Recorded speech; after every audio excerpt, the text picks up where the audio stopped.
The Galactic Council had never taken Earth seriously. To them, it was a small blue planet lost in the outskirts of the Milky Way, a world of weak, primitive creatures.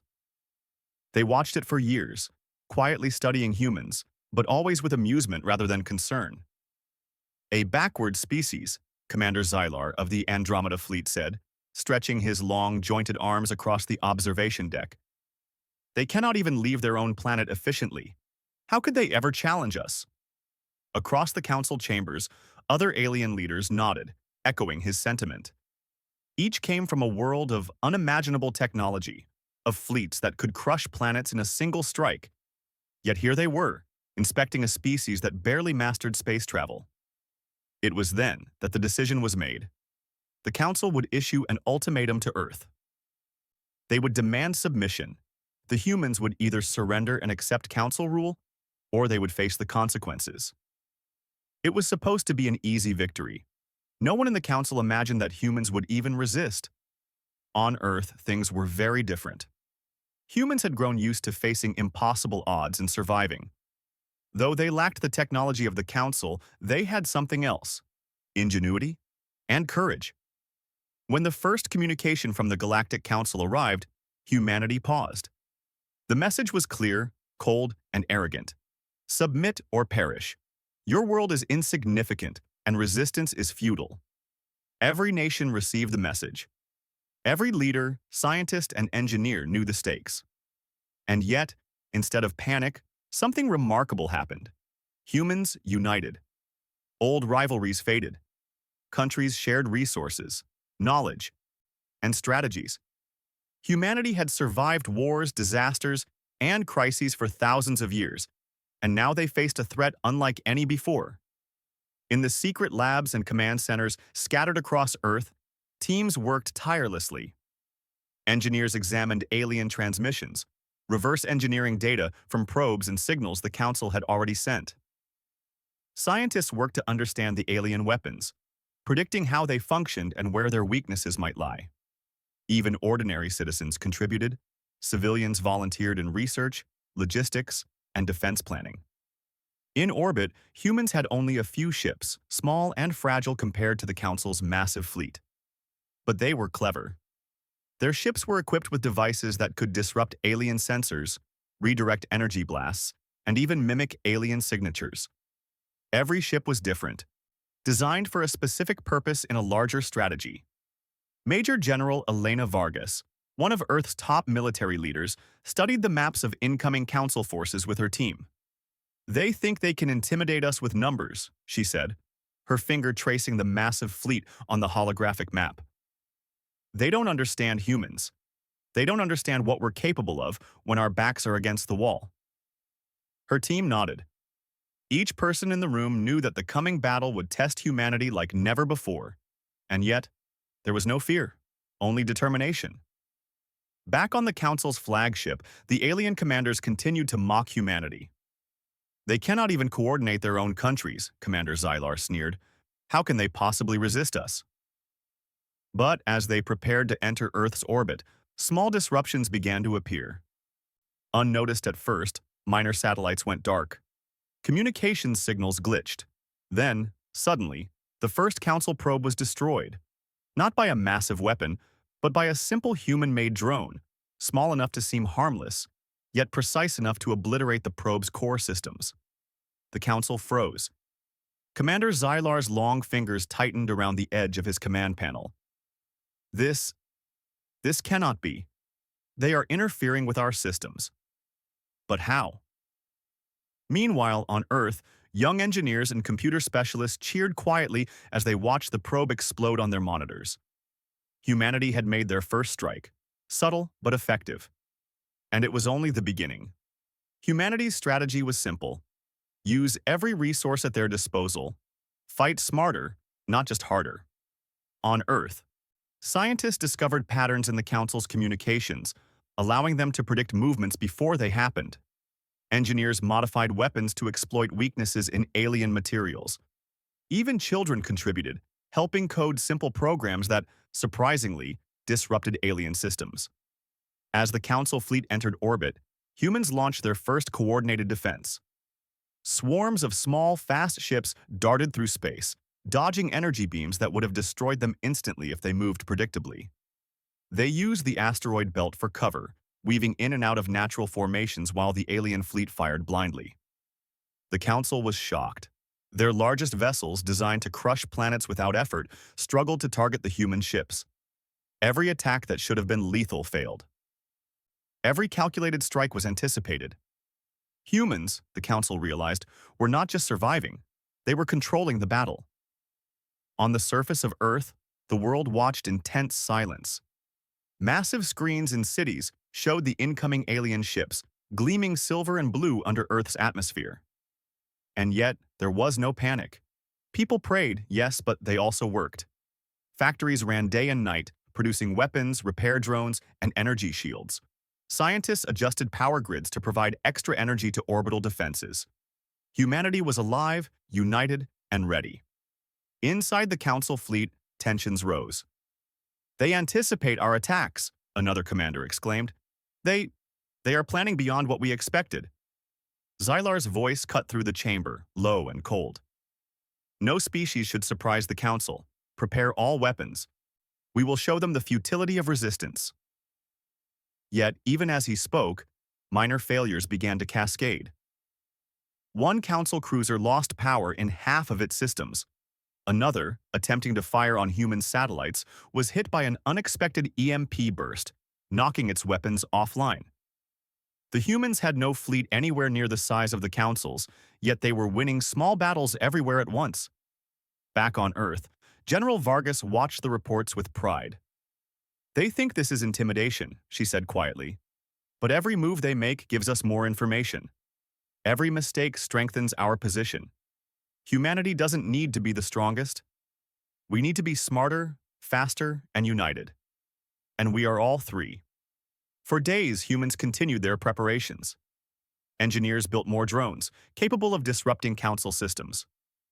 Scientists adapted energy shields that could withstand brief attacks from the most powerful Council weapons. Even civilians contributed to research, helping analyze alien behavior patterns, noticing details the Council never considered important. And then, the humans made their first major move. Using a combination of orbital defenses, modified satellites, and small strike teams, they managed to intercept a Council vessel that had attempted to survey Earth's surface. It was a bold maneuver, and against all odds, they succeeded. The ship was not destroyed completely, but it was crippled, forced to retreat. The news spread across Earth. People cheered in streets and homes alike. For the first time, humanity realized that this was not just about defense. This was about survival, and it was possible. Meanwhile, the Council could no longer ignore the humans. Xylar stared at the battle reports, disbelief etched into his alien features. "This species, they are extraordinary," he said softly, almost to himself. "We underestimated them." But it was too late. Humanity was no longer the insignificant planet they had once mocked. Their technology was crude by alien standards, yet their tactics, unity, and determination made them dangerous beyond imagination. And the humans, for all their small size and limited resources, were ready to show the galaxy exactly what they were capable of. The stage was set. The Galactic Council expected a weak species to submit. Instead, they were about to face a humanity that would fight with everything they had, proving that even the smallest world could challenge the stars. And in the silence of Earth's night skies, as satellites hummed and drones patrolled orbit, one truth became clear. The Council had never seen anything like humans before, and they would soon regret underestimating them. The Council fleet hovered above Earth like a silver storm, confident and arrogant. Millions of tons of alien technology glimmered under the sun, their ships built to crush entire worlds without effort. From the observation decks, commanders watched Earth's defenses with amusement, certain that any resistance would be brief. But humanity had learned quickly. The first exchanges in orbit had shocked the Council, and the humans were not done. While their ships were smaller, slower, and far less powerful, humans had something no Council member expected: creativity. In the orbital command station, Major General Elena Vargas stood among her team, her eyes fixed on the holographic map of the alien fleet. Tiny lights represented human ships and drones, darting around like fireflies. "They think strength alone will win," she said. "They don't understand us. They never will. Let's show them how humans fight." Her strategy was simple, yet brilliant. Instead of meeting the Council in direct combat, humanity used deception and misdirection. Swarms of drones simulated attacks from multiple directions. Small ships moved unpredictably, forcing the aliens to waste firepower on shadows and empty space. Human engineers had designed drones to carry EMP charges, capable of disabling entire alien ships for a few critical moments. It was a dangerous plan, but it gave humanity an edge they desperately needed. As the Council ships moved closer, they opened fire. Energy beams lanced through space, slicing through clouds of debris, and aimed directly at human formations. But humans were ready. Tiny, fast-moving ships dodged and weaved through the blasts, drawing the larger ships off course. At the same time, specialized drones launched sudden pulses of energy, disrupting the Council's targeting systems. The first Council cruiser lost control, its weapons spinning uselessly as its shields flickered. A human pilot named Akira Tanaka grinned in her cockpit. "One down," she whispered, launching a second drone that struck another cruiser, forcing it into evasive maneuvers. This was only the beginning. Across Earth, factories worked tirelessly to supply the front lines. Engineers patched ships in orbit, scientists fed data to pilots in real time, and civilians monitored alien communications, decoding them faster than the Council expected. Humanity's strength was not just in weapons, it was in coordination, intelligence, and determination. On the Council flagship, Commander Xylar's tentacles twitched in frustration. "They anticipate every move," he barked at his subordinates. "How can this species predict our attacks? They are impossible." A junior officer, shaking, replied, "Sir, they are not just predicting. They are adapting. Every failed attack we launch gives them more information." Xylar's eyes narrowed. "Impossible. They cannot be more than primitive." But as more cruisers faltered, reality began to sink in. Humans were not only surviving, they were winning small battles everywhere at once. Ships meant to intimidate were being crippled by small drones. Energy blasts that should have devastated human formations missed entirely, or were deflected by improvised shields. On Earth, General Vargas received reports from every sector. "They're moving faster than predicted," said Lieutenant Raj Patel, pointing at the holographic displays. "Every strike we planned is working. The Council isn't just surprised, they're panicking." Vargas nodded. "Good, keep it up. Focus on disruption, not destruction. Force them to make mistakes." Meanwhile, the Council attempted a new tactic. They concentrated fire on the densest areas of human ships, hoping to overwhelm them with raw power. But humans had anticipated this. Using a combination of decoys, false signals, and sudden maneuvers, they split the attacks into manageable waves. One by one, alien weapons fired blindly, wasting energy on empty space while human pilots moved undetected. In orbit, the humans launched a daring maneuver. A squadron of fighter-class ships, equipped with experimental energy pulses, moved in tight formation toward the largest Council flagship. These pulses disrupted the alien ship's systems long enough for the humans to release a swarm of microdrones. The drones struck the ship's engines, temporarily immobilizing it. The Council was stunned. "This is impossible," Commander Xylar said. "They should not have the capability to launch a coordinated strike like this."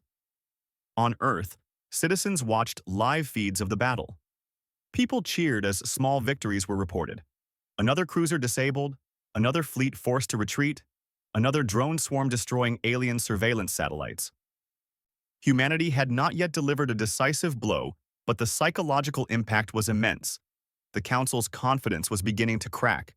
Human ingenuity did not stop there.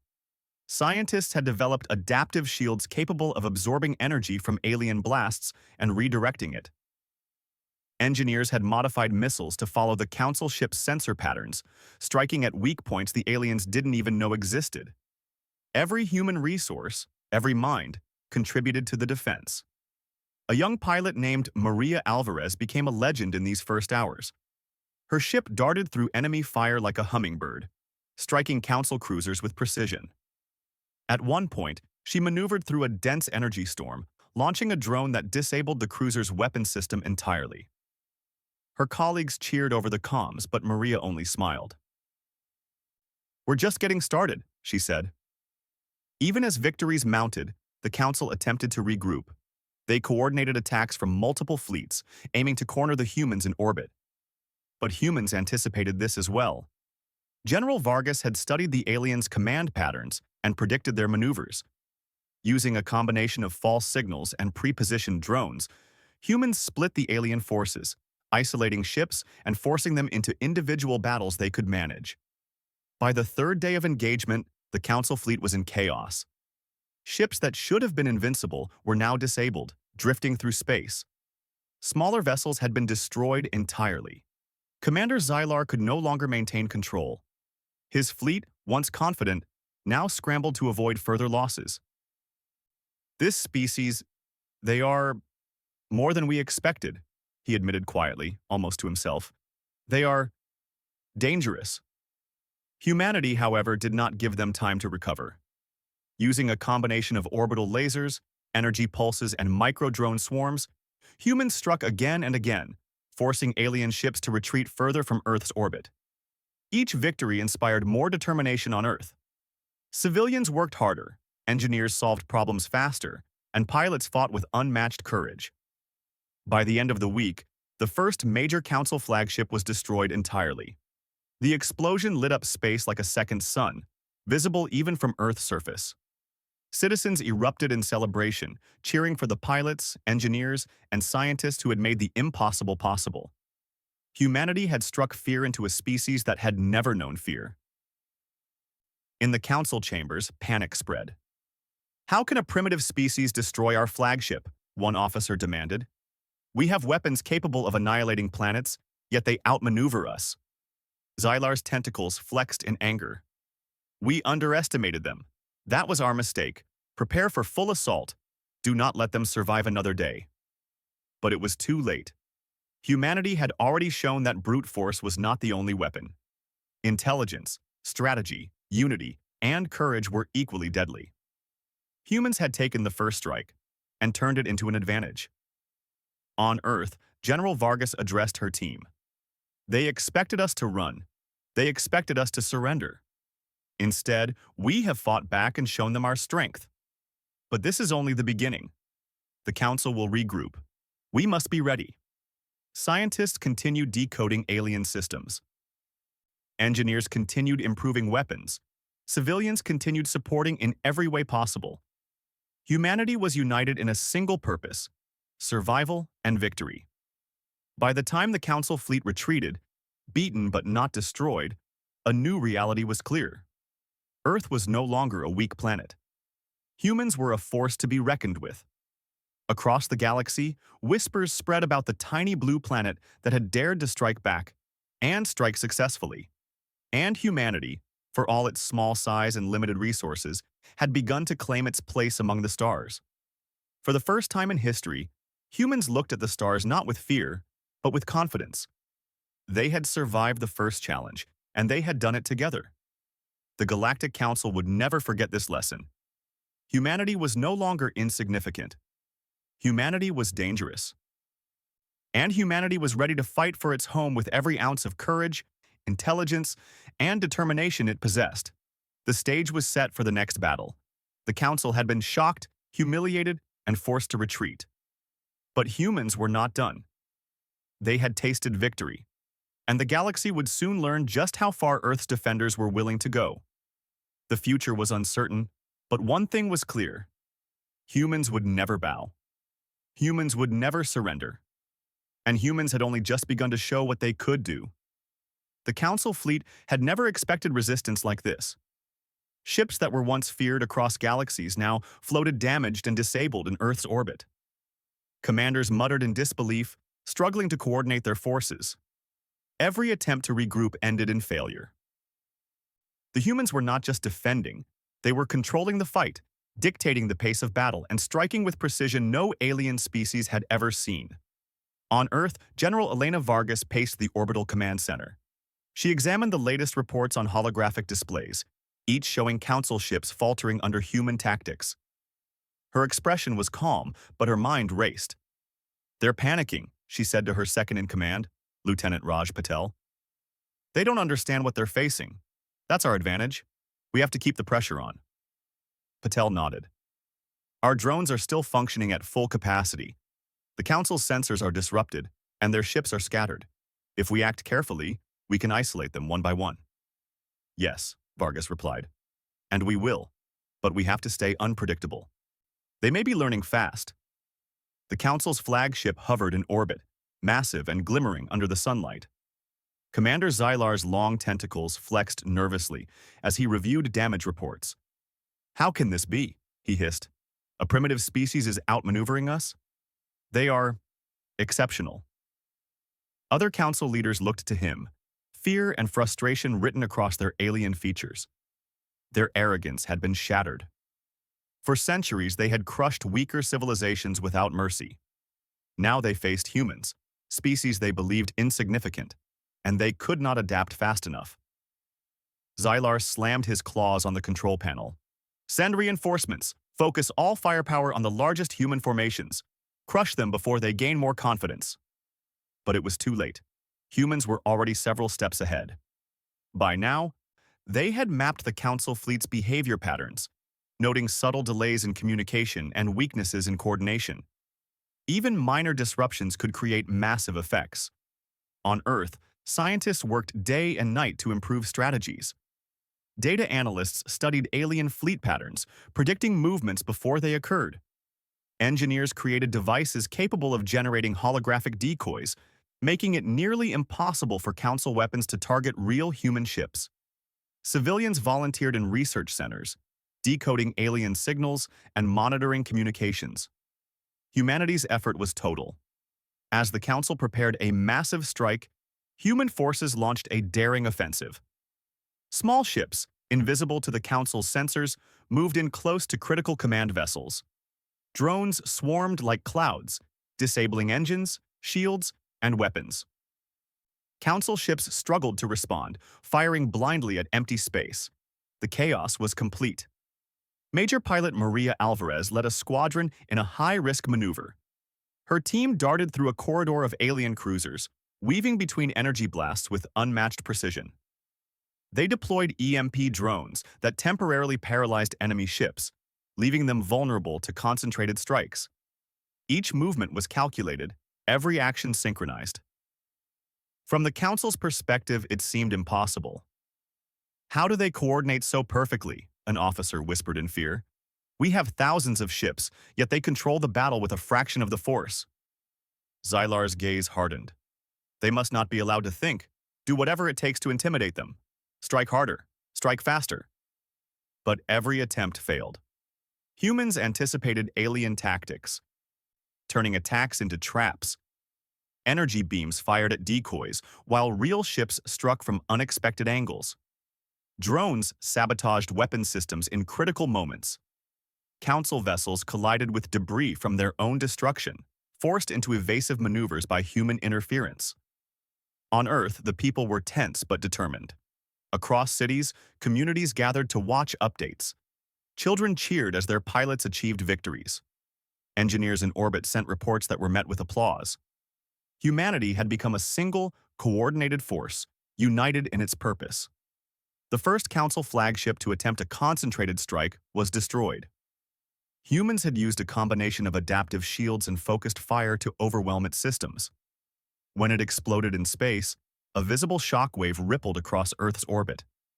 The destruction was massive, but more importantly, the Council had been humiliated. Xylar recoiled, unable to comprehend what had happened. "This is not just defiance," he said quietly.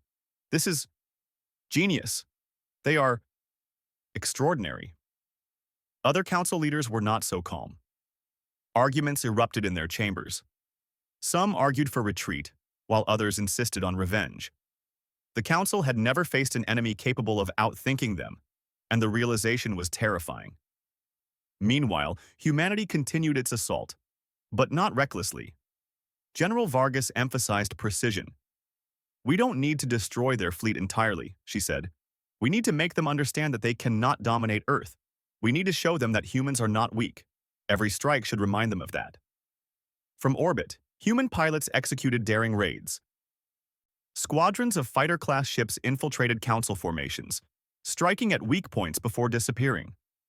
Micro-drones disabled communication systems, leaving alien vessels unable to coordinate. Even when the Council attempted to regroup, humans anticipated their every move.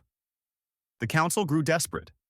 Reinforcements were called from distant regions, but humans had already prepared. Using adaptive tactics, they forced the new ships into traps. Several cruisers collided or were destroyed by combined fire. Every victory increased Earth's confidence and shook the Council's pride. On Earth, celebrations were cautious. Every success came with the understanding that the battle was far from over. Yet morale was higher than ever. Humans realized that they were not just surviving, they were winning. They had turned the odds in their favor through intelligence, courage, and unity. Even minor skirmishes made history. A single squadron of humans disabled an entire battalion of alien drones using only small EMP bursts and clever maneuvers. Across Earth, engineers celebrated the innovation that had made it possible. Civilians sent messages of support to pilots and soldiers, creating a sense of connection that spanned the globe. Meanwhile, Zyler's confidence had shattered. "This species, they are more than we imagined," he admitted, almost to himself. "We cannot treat them lightly. We cannot underestimate them." Other Council leaders were panicked. "We have technology to destroy planets," one argued, "yet they fight as if we were equals. How is this possible?" The truth was clear. Humans were not only surviving, they were teaching the Council a lesson in humility. They had shown that intelligence, creativity, and determination could match, and even surpass, raw power. The Council had assumed that technology alone defined strength, but humans had proven that strategy and adaptability were equally deadly. As days passed, humanity's efforts intensified. Satellites fired precise energy bursts, drones sabotaged alien systems, and human ships coordinated strikes that made the Council fleet appear disorganized.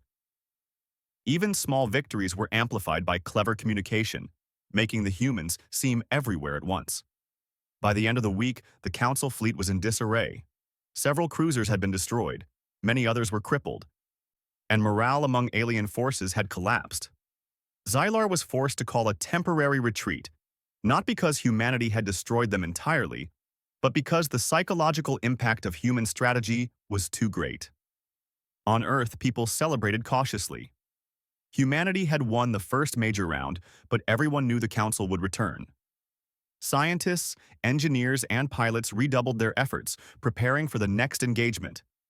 Yet, even with caution, there was a sense of pride. Humanity had stood against a superior force and had prevailed. General Vargas addressed her team. "They thought they could intimidate us.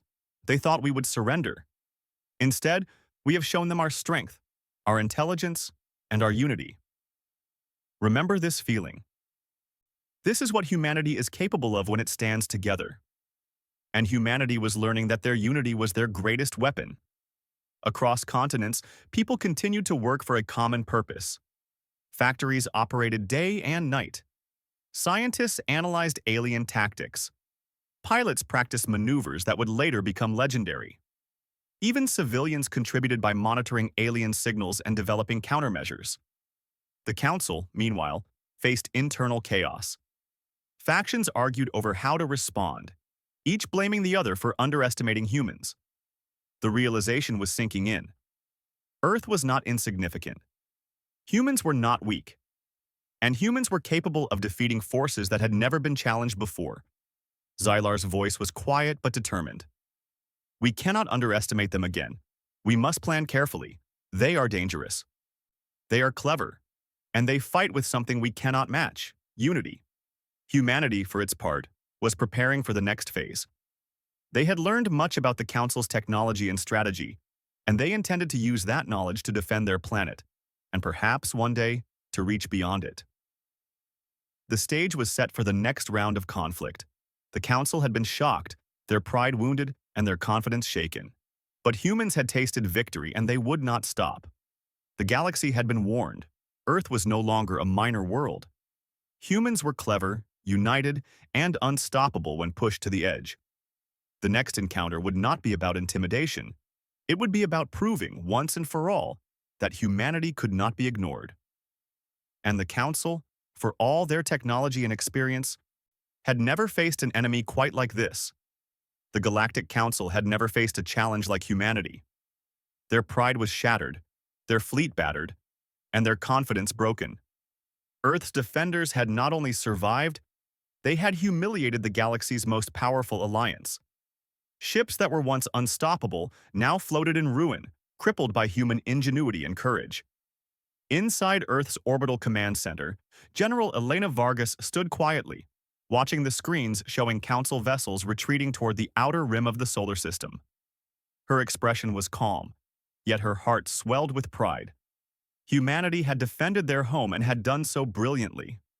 Every strike, every maneuver, every drone, and every calculation had been part of a larger plan, to show that Earth would never bow. Lieutenant Raj Patel glanced at her, awe in his eyes. "They're retreating," he said. "They're actually leaving." Vargas nodded. "Yes, but this is not over. The Council will return, and when they do, we have to be ready. Today, we proved that humans are clever, united, and resilient. Tomorrow, we make sure they never forget it." Across the globe, the news spread like wildfire.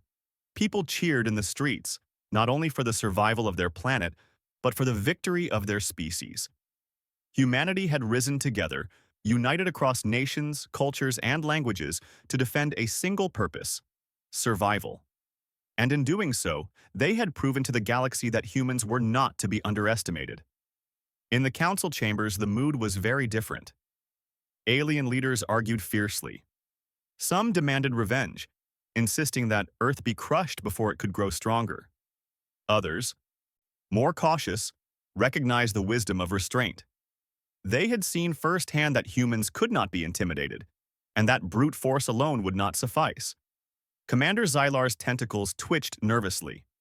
He had underestimated humanity, and the consequences were clear. "We cannot simply attack them," he said, his voice low and tense.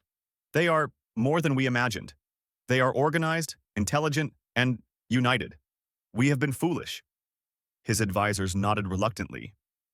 "Perhaps negotiation is wiser," one suggested. "Perhaps we must recognize their strength before attempting anything else." Meanwhile, Earth did not celebrate carelessly. Scientists and engineers worked tirelessly, analyzing every detail of the battle. They had captured alien technology, studied it, and adapted it to improve Earth's defenses.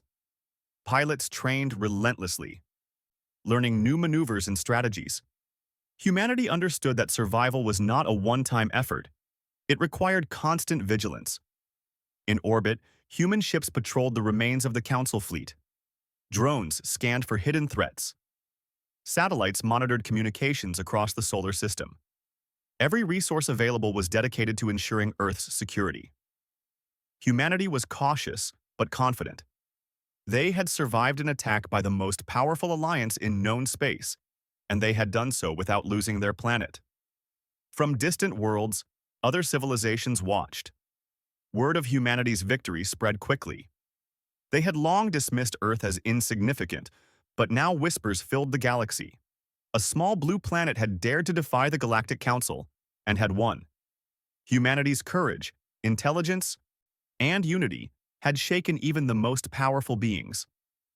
Some alien species began to rethink their approach to humans. Envoys were sent quietly to observe Earth's progress, studying human behavior, strategies, and technology. They realized that humanity's strength was not in raw power, but in adaptability, creativity, and determination.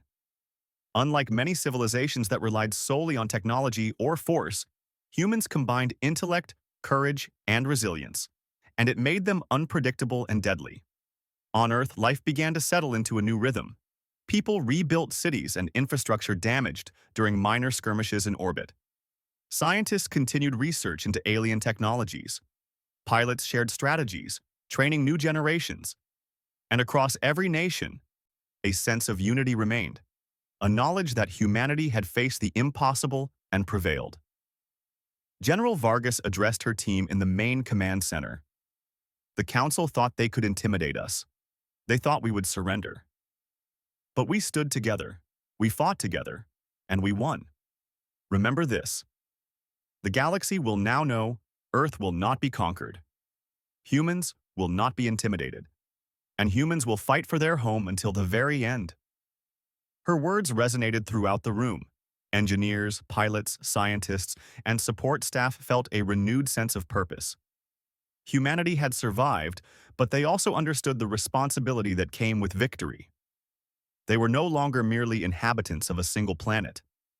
They were guardians of a species capable of standing among the stars. Across the planet, celebrations continued, but with careful eyes toward the future. Schools taught the story of the Council's attack, emphasizing strategy, intelligence, and courage. Civilians volunteered for research projects and defense programs. Humanity's collective effort became a symbol of what a united species could achieve. Meanwhile, the Galactic Council attempted to regroup. But the shock of defeat lingered. Ships returned to distant territories for repairs, fleets reorganized, and leaders debated strategy. Yet every faction within the Council now regarded humans with caution, respect, and even fear. Earth was no longer an insignificant planet. It was a symbol of human potential, a reminder that underestimation could lead to disaster. Commander Xylar remained haunted by the battle. For the first time in centuries, he had faced a species capable of outthinking him at every step. "We cannot attack them again without understanding them fully," he admitted. "They are unpredictable, they are strong, and they will not forgive mistakes." Humanity, however, continued to advance. Scientists developed new technologies inspired by captured Council designs. Engineers improved spacecraft, weapons, and defenses. Pilots trained relentlessly, mastering tactics that could challenge any fleet in the galaxy.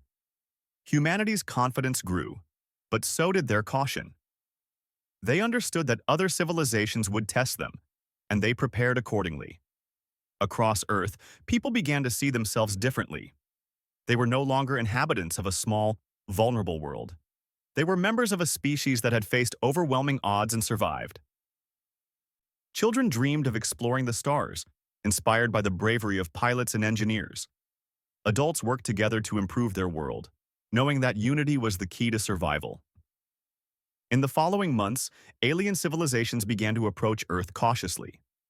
Envoys arrived, not with threats, but with messages of interest. Some sought trade, others knowledge.